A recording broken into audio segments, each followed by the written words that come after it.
बिस्मिल्लाहिर्रहमानिर्रहीम। अस्सलाम वालेकुम। कैसे हैं आप सब? उम्मीद करती हूँ आप सब खैरियत से होंगे। तो हाजिर हूँ फिर से एक न्यू वीडियो के साथ। आज की वीडियो में आपके साथ दामन का बहुत ही प्यारा और सिंपल सा जो है डिज़ाइन शेयर करूंगी। तो चैनल बने हुए तो प्लीज़ सब्सक्राइब कर लें और बेल आइकन को प्रेस कर दें ताकि मेरी मज़ीद आने वाली न्यू वीडियोज़ की नोटिफिकेशन सबसे पहले आप तक पहुँचती रहे।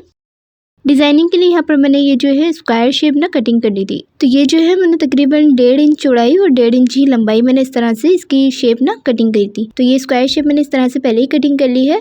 और अब यहाँ पर जो है मेरे पास बुकरम के लेफ्ट ओवर पीसेस है। तो ये डिज़ाइन जो है ना आप लेफ्ट ओवर पीसेस में से जो है ना बना सकते हैं। तो इस तरह की जो हमारे पीसेस बच जाते हैं ना उन्हें फेंका ना करिए, हमारे किसी ना किसी जो है ना काम आ ही जाते हैं। तो इस तरह से जो है इसके ऊपर रखते हुए मैं अपना पैटर्न जो है ना ड्रॉ कर रही हूँ। तो यहाँ पर जो इस तरह से मैं स्क्वायर शेप रखती जाऊँगी और इसके साइड से जो है ना किनारे किनारे से मैं इस तरह से निशान लगा लूँगी। तो जितने पीस मुझे यहाँ पर चाहिए तो मैं उतना ही जो है ना यहाँ पर पैटर्न बनाऊँगी। तो इस तरह से जो है ना सारे ही बनाकर इनको कंप्लीट कर लेती हूँ। तो यहाँ पर जो है तकरीबन मैंने सारा ही पैटर्न बना के तकरीबन जो है ना कंप्लीट कर लिया है। और अब यहाँ पर हमने क्या करना है, इसके किनारे से हमने ना कटिंग करनी है। जिस तरह से हमने निशान लगाए हुए हैं बस उसी पर हमने कटिंग करनी है। तो जितने मुझे यहाँ पर चाहिए थे मैंने उतने ही बना के रेडी किए हैं। तो इस तरह से अब किनारे किनारे से ना जहाँ पर मैंने निशान लगाया है उनकी कटिंग करके ना इसको अलग करते हुए निकाल लेंगे। तो इस स्क्वायर शेप ना हमने इस पर बुकरम पे कटिंग कर ली है। ये देखिए जिस तरह हमने निशान लगाए हैं ना वैसे ही हम इसकी कटिंग करके इसको निकाल रहे हैं। तो सारे ही जो है यहाँ पर इनको कटिंग करके फिर मैं निकाल लेती हूँ। और अब ये मेरे पास सारे स्क्वायर शेप जो है ना वो कटिंग होकर रेडी हो चुके हैं। अब यहाँ पर मैं एक्स्ट्रा फैब्रिक लूँगी। तो ये शर्ट का ही फैब्रिक में से ना बचा था, उसी पर जो है ना मैं इसको आयरन से ना अच्छे से ना लगाकर इनको पेस्ट कर लूँगी। थोड़ा थोड़ा से तकरीबन इनकी साइड में ना मैंने गैप छोड़ते हुए और इस तरह से मैंने इनको ना आयरन से पेस्ट किया है। तो अब थोड़ा थोड़ा फैब्रिक जो है हम साइड में छोड़ते हुए इस तरह से इसकी कटिंग करके इनको अलग कर लेंगे। ये देखिए इस तरह से मैं थोड़ा थोड़ा सा फैब्रिक रख रही हूँ बाहर की तरफ और बाकी सारा जो एक्स्ट्रा फैब्रिक है ना वो साइड से कटिंग कर रही हूँ। तो इसी तरह से जो है ना सारी ही शेप्स को मैं कटिंग करके निकाल लूँगी। अच्छा, ज़्यादा फैब्रिक जो है ना साइड से हमने रखना नहीं है क्योंकि फिर अंदर की तरफ फोल्ड करेंगे ना तो वो बहुत ही ना ज़्यादा फिनिशिंग नहीं आएगी, मतलब इसके अंदर स्क्वायर शेप में। थोड़ा थोड़ा सा फैब्रिक छोड़ रही हूँ, जितना मुझे अंदर की तरफ ना फोल्ड करना होगा, जितना मुझे अंदर की तरफ रखना होगा उतना ही मैं ना बाहर की तरफ जो है ना छोड़ रही हूँ। तो इस तरह से सारे ही है ना पीसेस कटिंग कर लेंगे थोड़ा थोड़ा सा फैब्रिक छोड़ते हुए। और अब यहाँ पर मैंने सारे ही शेप्स जो है ना कटिंग करके निकाल लिए हैं। अब हमने क्या करना है, हल्की हल्की सी इसके किनारे पर ग्लू लगानी है और ये जो बाहर वाला फैब्रिक है ना उसको अंदर की तरफ फोल्ड करना है।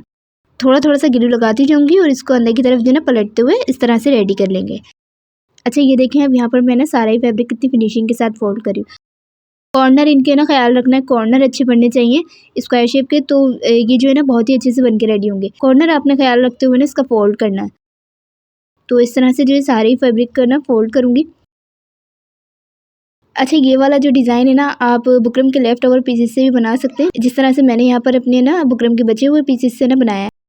ये बुकरम ही नहीं बल्कि हमारी जो है सारी लेस वगैरह या फिर बटन वगैरह कोई भी ऐसी चीज़ हो ना हम उसे फेंकते नहीं है, हम जो है कहीं ना कहीं यूज़ ही कर लेते हैं। तो अब यहाँ पर जो है सारे ही फैब्रिक है ना हमारा इस तरह से स्क्वायर शेप का फोल्ड हो चुका है, ये सारे ही तकरीबन रेडी हो चुके हैं। अब यहाँ पर मैंने जो है ऑर्गेन्जा फैब्रिक लिया है। ऑर्गेन्जा फैब्रिक की जो चौड़ाई है वो तकरीबन मैंने 7 इंच चौड़ी ली है और इसकी जो लंबाई रखी है ना वो मैंने अपने दामन के हिसाब से रखी है। तो ऑर्गेन्जा फैब्रिक का मैंने इस तरह से ना सेंटर बना लिया है। और अब क्या करना है, ये स्क्वायर पीसेस हमने इसके साथ ना अटैच करने हैं। तो हल्का हल्का सा ग्लू लगाऊंगी इसके किनारे पर।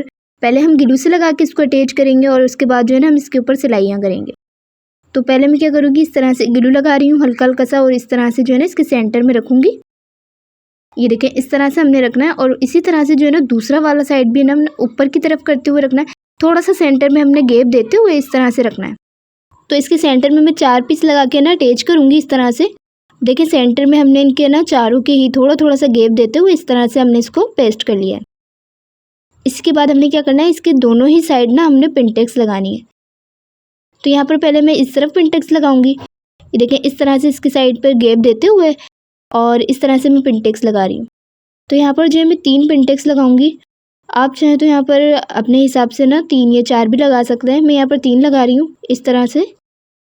ये देखिए तीनों की तीनों है ना मैं पहले लगाकर इसको रेडी कर लेती हूँ। फिर दूसरी साइड जो है ना वहाँ पर भी हमने जो है पिनटेक्स लगानी है। अब दूसरी तरफ जो है ना इस तरफ भी हमने ना पिनटेक्स लगानी है। 3 वहाँ मैंने लगाई है, 3 यहाँ पर लगाऊंगी। तो इसी तरह से बिल्कुल किनारे किनारे पर स्ट्रेट रखते हुए इसके किनारे पर हमने सिलाई लगानी है। पिनटेक्स हमारी लगकर रेडी हो चुकी हैं और इसको मैंने अच्छे से आयरन कर लिया, सेट हो चुकी हैं अब।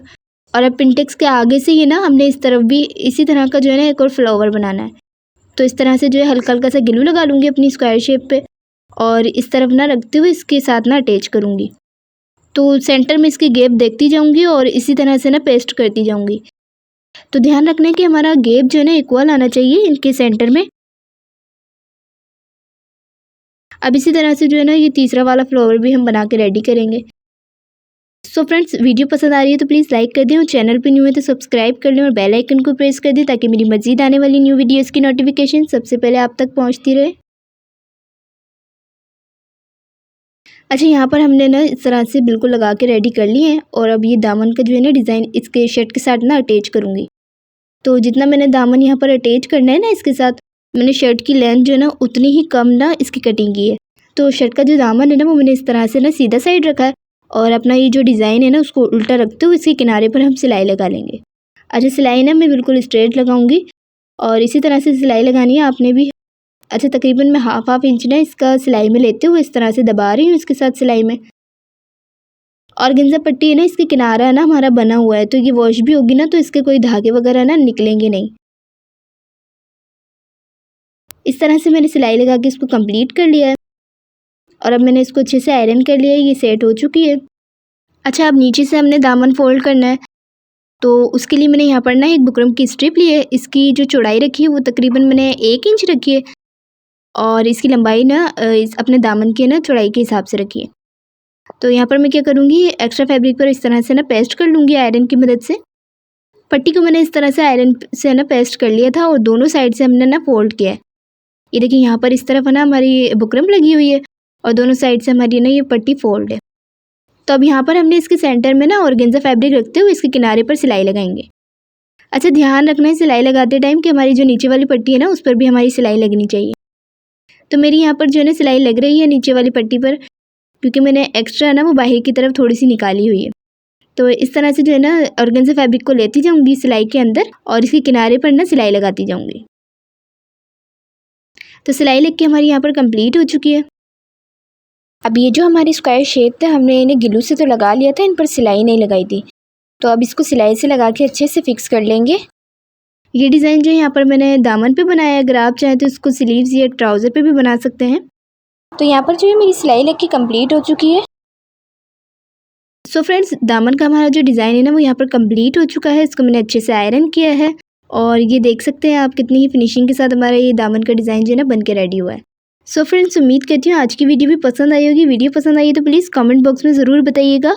तो इसी के साथ मुझे दीजिए इजाज़त, मिलते हैं इसी तरह की न्यू डिज़ाइनिंग के साथ नेक्स्ट वीडियो में। तब तक अपना ख्याल रखिएगा और मुझे अपनी दुआओं में याद रखिएगा। अल्लाह हाफिज़।